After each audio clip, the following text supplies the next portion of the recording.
About a year and a half ago, one Jeremy at Financial Education was saying that this new stock is easy money. Well, turns out that video title aged a little bit like oat milk. Oatly, I think, is potentially the next tattooed chef, and not just because of the Jeremy Financial Education connection, okay? This is one of those alternative food products that tries to displace a common staple that pretty much everybody grew up with. All right, everybody had cow's milk in their cereal when I was a kid. But there are some people who cannot, due to being lactose intolerant or other issues. They can't have regular milk, right? So, how many people in the US are dairy free? So, there was a survey of consumers in 2016 that said 7% of North American consumers follow a lactose or dairy free diet. It doesn't say how many of those are by necessity. It's probably, a pretty good portion of them if they entirely cut it out, or it's the vegans plus the lactose intolerant. That makes sense. Vegans are about 3 to 5%. And if you add in a couple more percent that may be lactose intolerant, hey, that probably adds up to the people who strictly follow that diet.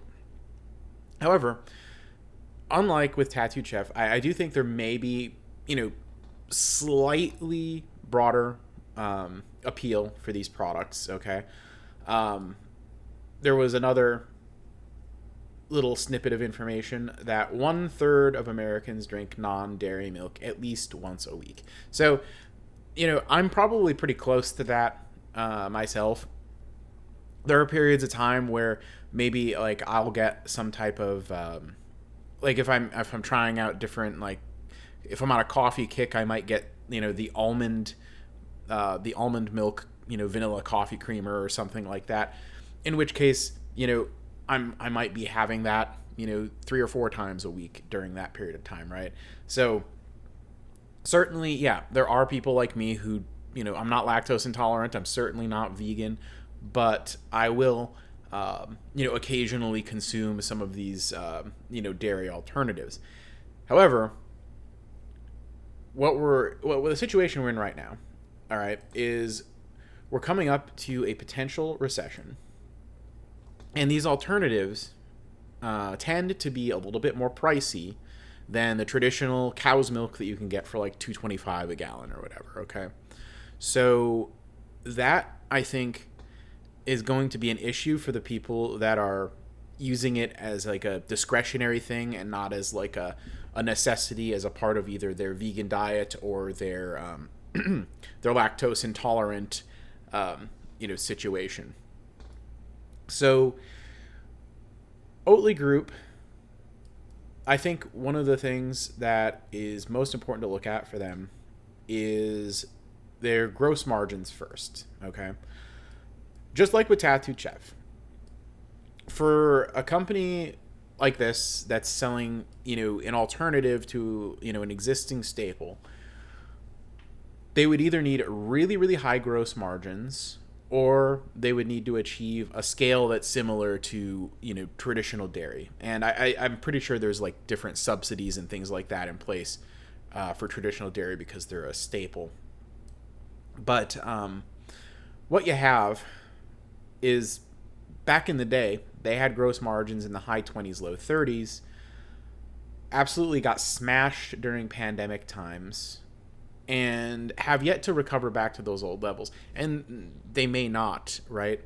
A lot of companies that had their margins crushed in the last 2 or 3 years, it's been slow coming back.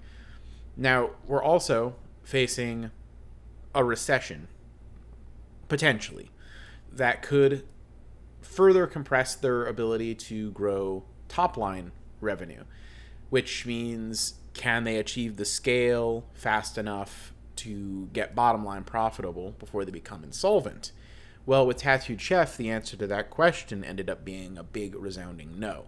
In recessionary times, people are going to revert to the thing that that they know they can count on that's cheaper. And another caveat, a thing that kind of works against this, Oatly brand being able to, turn things around and, become massively profitable and give a big return to their shareholders. This is becoming a very crowded space, okay? How many different varieties of different kinds of milks are there? Soy milk, almond milk, cashew milk, oat milk. And then how many different companies make each of those different kinds of milk? There's no USP. There's no secret sauce to the sauce. It's all like, there's nothing, there's no protectable anything with it. Anybody can soak a bunch of oats in water and add some flavoring and coloring to it and call it oat milk, basically. I think that's how it's made. I saw a video on it a while back. So, honestly, like, I think that this is just, frankly, a pretty much BS product in the first place, in a crowded space that is overpriced and that I think has a good chance of going the way of Tattooed Chef in the next few years, if not sooner. And if you don't learn the lessons of Tattooed Chef and you still, buy into something like this today, I don't know if there's any helping you, all right?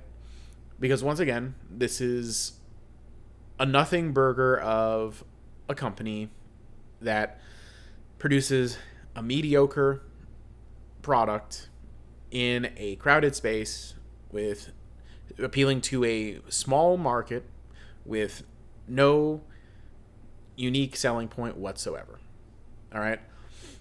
So I encourage you all, though, to please let me know in the comments below if I'm missing something about why this company is great and it's not going to be the next Tattooed Chef.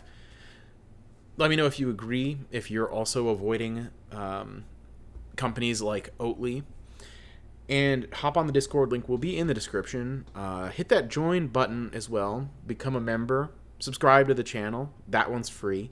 Something amazing will happen in my YouTube portfolio once I hit 10 members. We have 6. Thank you to those of you that have signed up already. I'm hoping we can get to an even 12. Call you the Dirty Dozen. That might be fun. And in any case, it's Friday. Have a wonderful weekend, and got to get down on Friday. Cheers, everybody.